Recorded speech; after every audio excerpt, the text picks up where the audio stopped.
김준혁 후보의 또 다른 논란거리, 계속해서 끊임없이 나오고 있는 논란거리, 저희가 준비한 6위고요.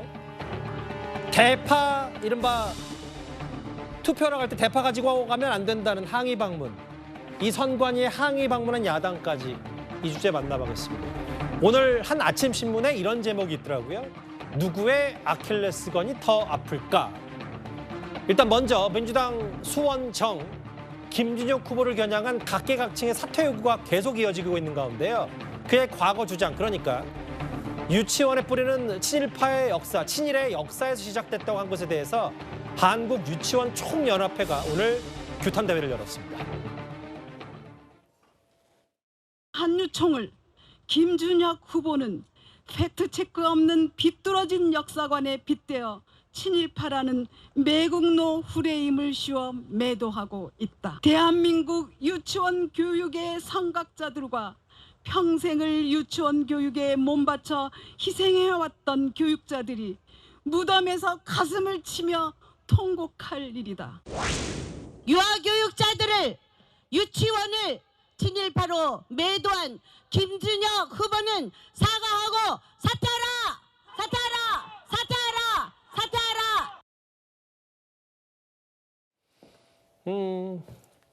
지난주에 이화여대와 총동창회, 그리고 이화여대 재학생들도 비판했었고, 한국여성단체협의회, 위안부 가족협의회는 지난주에 있었던 김준혁 후보 사퇴 규탄 집회였는데 오늘만 지금 자막에 나오네요. 국회에서 하루에 2번 사퇴 집회가 열렸습니다. 이현정 의원님. 네. 오늘 보면 방금 보셨던 한국유치원 총연합회와 육군사관학교 총동창회가 집회를 열었다. 글쎄, 이렇게 각계각층에서 일부 단체들이 한 특정 후보를 향해서 이렇게 총선 바로 코앞에 규탄 집회를 여는 것도 참 이례적인 모습입니다. 제가 15대 국회 때부터 이제 취재를 했는데요. 제가 참 그동안 봐온 후보 중에서 이렇게 많은 집단과 어떤 면에서 보면 전선을 형성한 후보는 처음 보는 것 같습니다. 그것도 지금 일단 이화여대 졸업생과 재학생들, 그뿐만 아니라 위안부 할머니들, 거기다가 또 이 박정희 이승만 전 대통령의 유족과 또 고종 관련된 이제 황실문화진흥회, 거기다 유치원 이 단체들, 정말 이제 좀 있으면 태계 이황 선생 또 이제 이쪽도 아마 할 것 같아요. 야, 이렇게 많은 지금 사람들과 이제 사퇴 요구를 받고 있는데도 불구하고 정말 놀라운 것은 아직까지 사퇴를 하고 있지 않다는 게 저는 정말 더 놀랍습니다.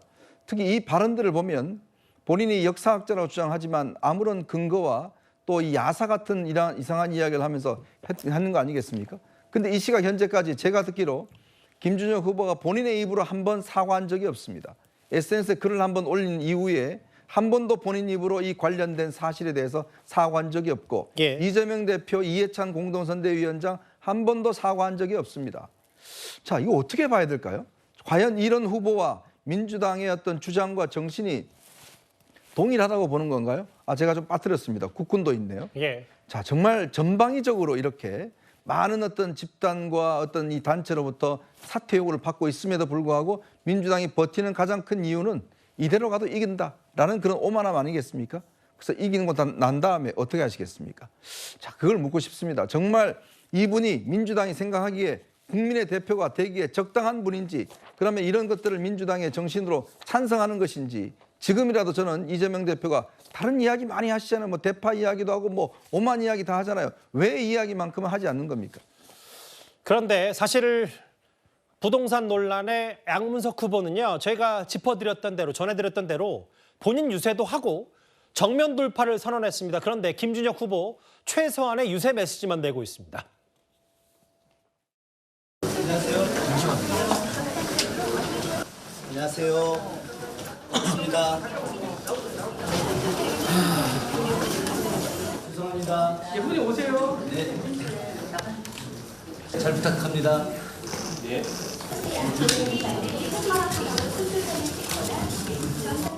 예, 고맙습니다. 그런 게 있잖아요. 그동안 김준혁 후보에 대한 논란거리는 3, 4년 전에 일부 유튜브에서 했던 발언들이 꽤 수위가 높았고, 그 부분 근거를 갖고 얘기했다지만 논란거리를 확대 재생산했다면, 여기는 이제 본인이 재작년에 쓴 본인 책 저서에 나오는 내용입니다.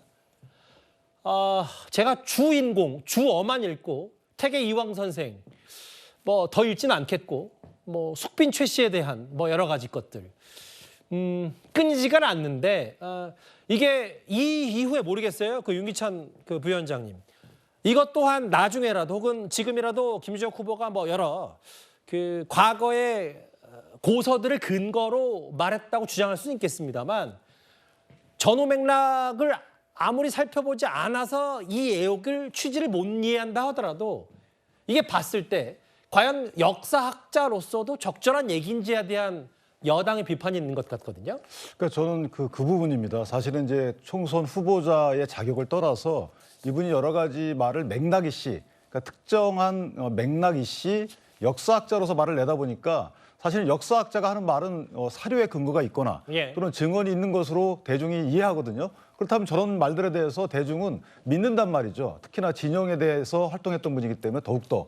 그렇다면 본인이 만약에 소설가라고 소개를 하고 이런 얘기를 했다 그러면 웃어 넘기겠는데 예. 그 역사학자가 저런 말들을 아무런 사료적 근거나 증언 없이 저렇게 하게 되면 일반 대중 입장에서 보면 오해를 한다는 것이죠. 그런 측면에서 기본적으로 잘못됐다는 부분이고 이황 선생의 경우에도 설화를 예를 드는데 설화라는 것은 사실 구전이잖아요. 이것은 약간 저희가 삼국지만 보더라도 원래 역사 삼국지가 있고 소설 삼국지가 있는 법입니다. 예. 고증을 다 해가지고 역사적 사실관계에 부합하는 것만 저희가 소개를 하는 법인데 예. 지금 이분은 그런 걸 다 섞어놨다는 것이죠. 따라서 본인이 저 부분에서도 분명한 사료적 객관적 사료적 근거가 있다라고 하면 저희가 이해를 하겠지만 설령 사료적 근거가 있다 하더라도 맥락 자체가 대중적 시각에서 볼 때는 이해가 안 되는 부분이 많아요. 그러니까 특정한 주제만 다루고 계시잖아요. 이런 부분들이 과연 역사학자가 어떤 의미, 맥락적 의미가 무엇인지에 대해서 본인이 설명을 할 필요가 있다라고 생각을 하는 것이고 예. 아까 한유총 얘기도 나왔는데 예. 그 부분도 사실은 지금 경성 유치원이라는 부분이 상으로 쓰고 있는 데가 많아요. 예. 그럼 거기에 다니는 유치원생이나 그 교사들이나 원장은 뭐가 되는 겁니까?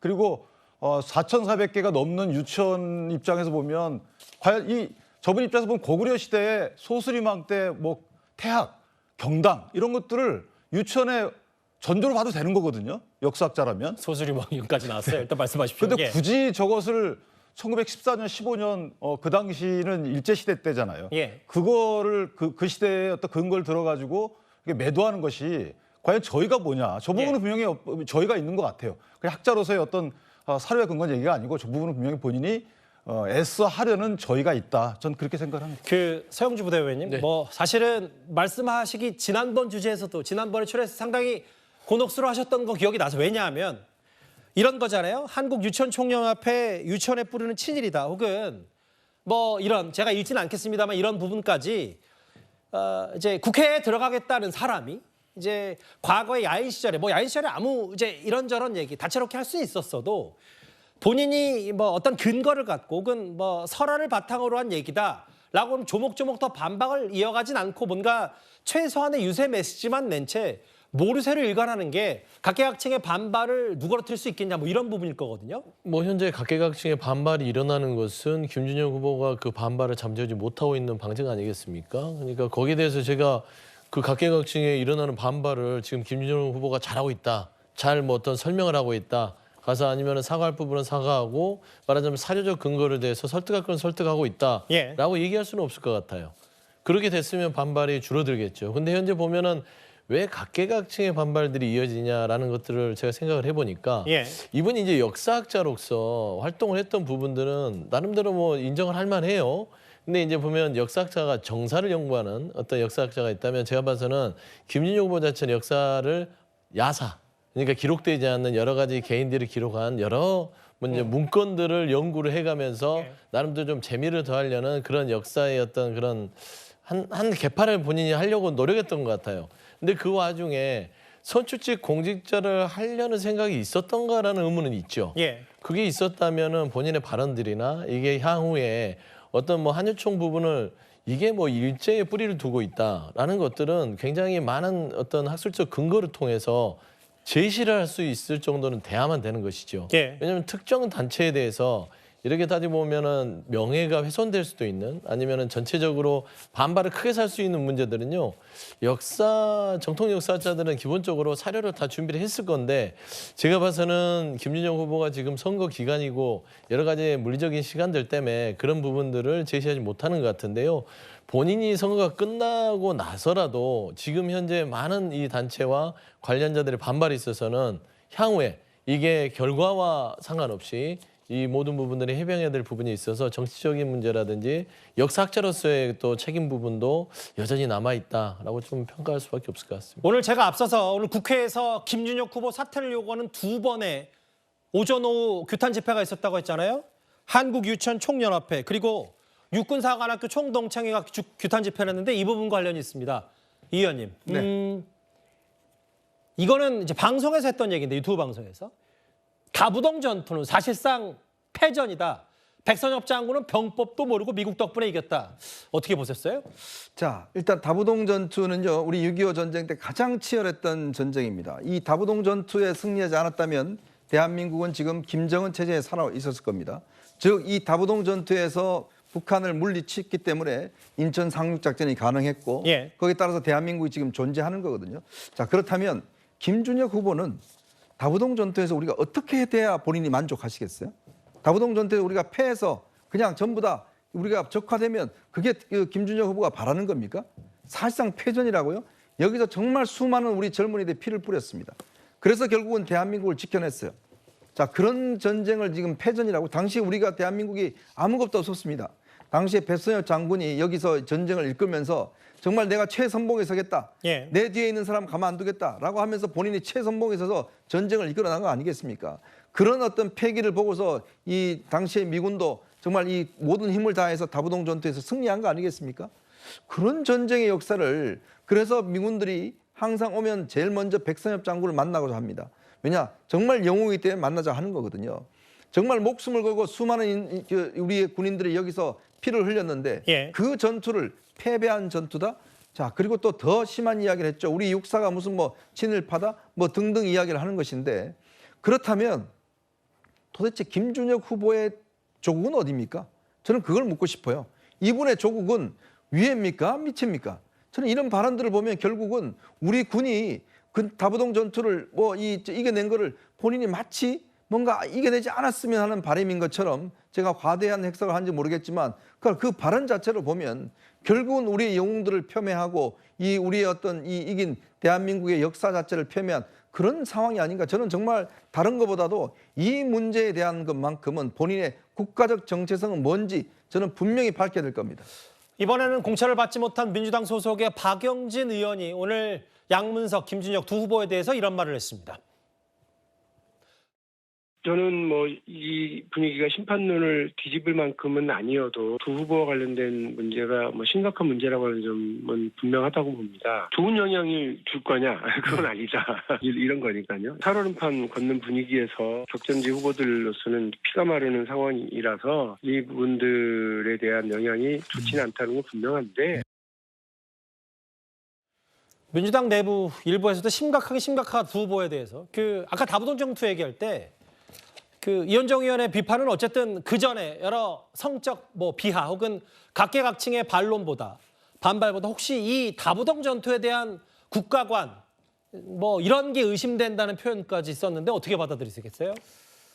저 역시 이 발언에 대해서는 참 동의하기가 힘들고요. 아마도 그 다부동 전투를 이끌었던 백선엽 장군에 대해서 좀 비판을 하기 위해 저런 과격한 표현을 쓰지 않았을까라는 생각이 드는데 저는 매우 부적절하다고 생각합니다. 왜냐하면은 백선엽 장군에 대한 평가는 진영에 따라 다를 수 있습니다. 그리고 그분은 공도 있고 과도 있는 분입니다. 예. 공을 더 크게 치는 것이 보수 진영 쪽이고 과가 더 크다고 얘기하는 것이 진보 진영 일반적으로 그렇게 보여지는데요. 그렇다고 해서 과가 더 크다고 해서 그분이 세운 공까지 왜곡하고 폄하해서는 안 된다고 생각합니다. 그런 차원에서 지금 다부동 전투를 저렇게 역사적으로 다르게 해석하고 이미 합의된 사안에 대해서 부정하는 것은 전 매우 부적절하다고 생각을 하고요. 그래서 방금 우리가 봤던 박용진 의원과 같은 의견이 당내에도 있습니다. 예. 다수 의견은 아니나 분명 이 두 논란이 있는 김준혁 후보와 양문석 후보의 논란이 격전지 지금 마지막 그 여론조사 공표기간 마지막 때 우리 당에서 발표한 격전지가 54곳 아닙니까? 그렇기 때문에 그 격전지에 영향을 줄 수 있다라는 판단을 하는 분들이 민주당 내도 다수가 있고요. 근데 더 큰 다수가 이 아무래도 이 거치 문제까지 결정을 하게 될 경우 예. 전체 판세에 영향을 줄 수 있다는 그 생각 때문에 지금 거치를 거론하지 않고 그냥 유지를 하고 있는 것이지 이 두 후보에 대한 문제점이 없다라고 생각하는 건 아니라는 점 그거는 짚고 넘어가고 싶습니다. 반면 야당은 지금 아까 앞서 아킬레스건 얘기를 했다면 대표적인 민주당의 아킬레스건이 바로 김주혁 후보의 과거 발언 논란인데